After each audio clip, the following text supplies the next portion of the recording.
So, Bill, thanks for setting aside some time to talk with me. Bill Vines and your wife Mary, you own the Birch Ridge Inn in Killington, and I think you are very you represent what a lot of small business owners are going to be going through, or going through right now, and are going to be going through as kind of the fallout of COVID-19 really hits home. And I know you've done a lot of research. Been very diligent on looking into the CARES Act and how that is going to relate to small business and some advantages. And I think you might even have some detours that people should take, or some pitfalls that they should avoid in the conversations that you and I have had. Yeah, it's certainly been an adventure, that's for sure. We've been in business now for 22 years. We'll be starting our 23rd season in another 4 weeks, hopefully. Although when that will start remains to be seen. What's interesting is this is our third business interruption for a civil authority action in the last 20 years. Okay, so we have gone through these things before. Irene, what was the other one? Irene, well, we also had September 11th. Let's not forget that. Of course, yeah. Okay, we had September 11th. And then in Vermont, I'm not even counting the winter with no snow. Okay, so so if you just look at civil authority actions, okay, we had September 11th, okay, which came at a very poor time for us, came at Labor Day. Basically, it had a huge impact on tourism in Vermont over the fall foliage season. Of course, we had Irene, which did the same thing, okay, and then this. So this interrupted the end of the ski season. So unfortunately, we've been through this kind of action before, and but you survived. Yeah, we've survived. Yeah, we've survived. Okay. And the way you survive is, obviously as a small business, you require a lot of different interactions. Okay. From being in the hospitality business, okay, we have a good cadre of guests. Communicating with them is important. They want to know, first off, okay, how well are you doing? So, you have that personal connection, particularly when you're in the lodging business and when you're in the restaurant business for so long. So keeping good communications with them is important. Obviously, you have a bunch of vendors that you have to keep close to. And then, of course, financing, okay, getting financing for business to keep yourself going, okay, is very important.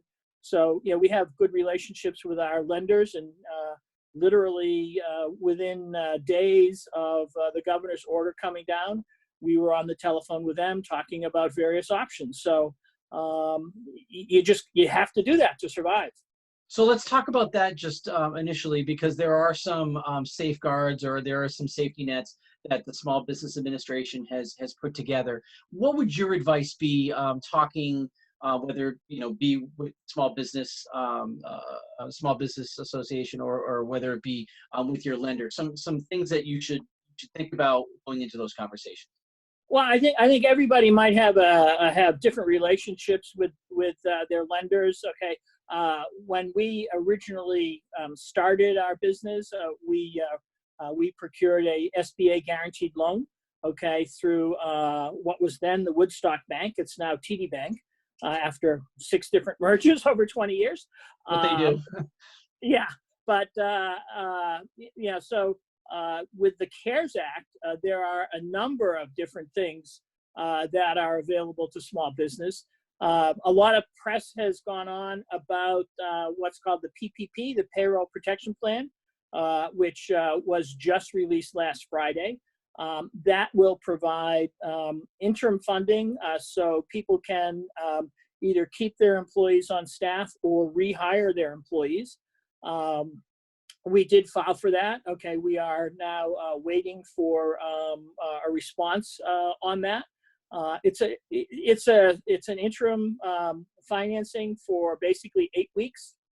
That's based on 2.5 times your average payroll, and there is a loan forgiveness portion associated with retaining employees. So exactly how that's going to work at the end of this is interesting. Where obviously, we are closed, but we're looking at creative ways to rehire our employees, and also for jobs that they can do, okay, when we're not open as a hotel and we're not open as a restaurant, because keeping close to our employees is also very important, so that when we reopen, okay, they're all available to come back to work. But that's a good program, and most businesses should look into that. They can look into that through their bank. Okay, we're working it through TD Bank. We also have relationships with the Vermont Community Loan Fund, VCLF. Okay, they also offer that program. So there's a number of ways businesses can participate in that. But it's important to point out that you need to work with a lender. You need to work with an approved lender. You need to work with an approved SBA lender on that. That's correct. That is correct. That is important. And for those of you who are watching on the Killington Pico Area Association's website, we have a banner that runs across the top. And if you click onto that, we've put posts up throughout the last 3 weeks or so. And if you scroll down, we actually have a list, a link to the list of local financing institutions that are approved by the SBA. Mm-hmm. Yeah, for other businesses, there's also emergency disaster relief loans that are included in the CARES Act. We chose not to file that, only from the standpoint that we're now 22 years in, going on 23. Yeah, we are trying to make sure that we manage our debt as our debt payments are coming to an end, hopefully in the next few years. So we didn't want to take on additional long-term debt, okay, if we could avoid it. But for some businesses, particularly those businesses who are just getting going and who are in it for long haul, that provides an alternative for financing. And then there's a really nice sweetener in the CARES Act, okay, for those people who have an SBA loan for their business. There's actually a payment and forgiveness part of the act. Okay, it's section 1112. Okay, and that actually pays the SBA note for 6 months. So the good news is we're able to take advantage of that as well. Yeah, and that 6 months can be just enough to kind of get your cash flow started again and be past whatever downturn that we're having right now. Absolutely, it is totally right now a cash flow game.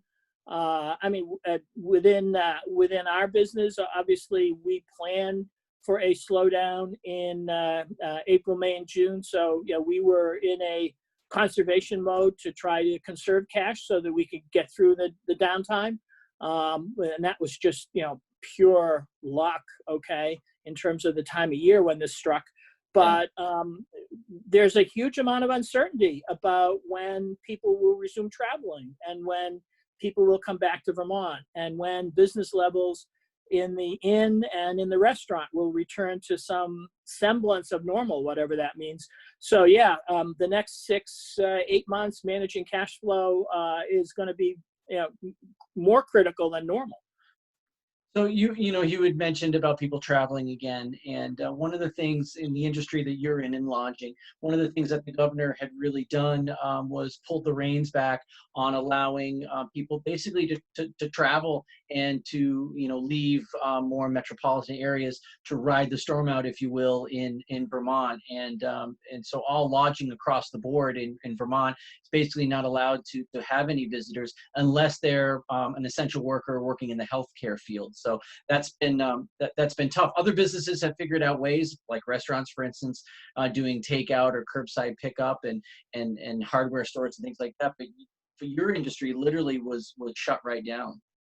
Yeah, basically we were shut right down when Killington, and when obviously on the 13th of March, when the governor issued his emergency order, he had not closed down lodging yet at that time. But then when Killington shut down on the 14th at 11:45 p.m., we had an inflow of guests, and we had to communicate with them literally at breakfast the following morning, okay, what was going on. And then that following Tuesday, of course, the governor shut down lodging altogether. So, we've had to take this, and all of our other friends in the lodging industry have had to take this head on. You know, and you know, it's just one of those things that, you know, unfortunately, we're one of the industries that has to take it for the team. You know, minimizing travel and minimizing the spread of the disease obviously is the way that this disease needs to be fought until you know, medical means can be used to address it. What that means for us in the future is it provides a high level of uncertainty.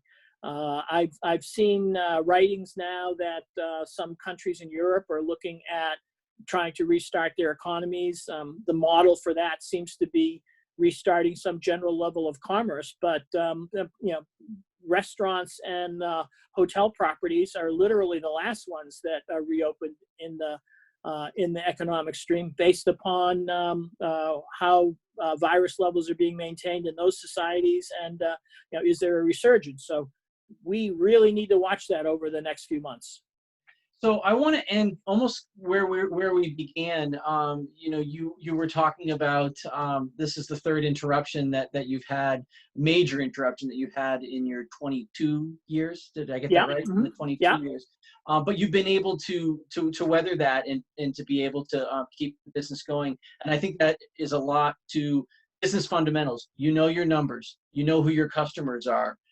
You know, you have constant outreach with them, and you're doing your best to retain your employees. I mean, that's so important across the board, but certainly here in Vermont, because we have such a low unemployment rate, is retaining good employees. And you've really stuck to those business principles, and I think that that's why in the past you've been able to weather storms, and that you'll most definitely be able to weather this. Yeah, communications is the key. I mean, you have to, I mean, you don't have a business if you don't have employees. So you have to keep in touch with them. They're going through the same struggle you are as a business. So, I mean, I feel, okay, that, you know, we're part of a family. We have to take care of one another. If they're having some issues, we have to try to help them out. I know the flip side of which is also true. If we have issues, they try to help us out. So you have to stay close to your employees or you don't have a business. You have to stay close to your customers. You have to let them know what's going on.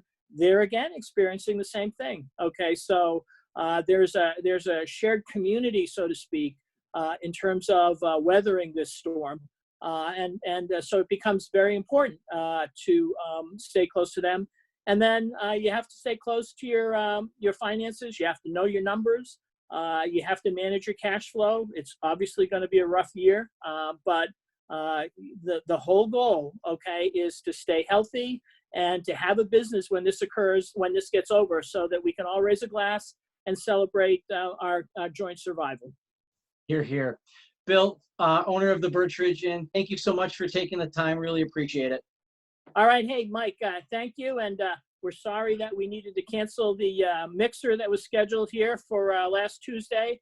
But I guarantee when this is over, we're going to reschedule the mixer and we're going to have a good party for the community. Sounds good to me. All right. Thanks a lot. Hey, you take care and stay healthy. Will do.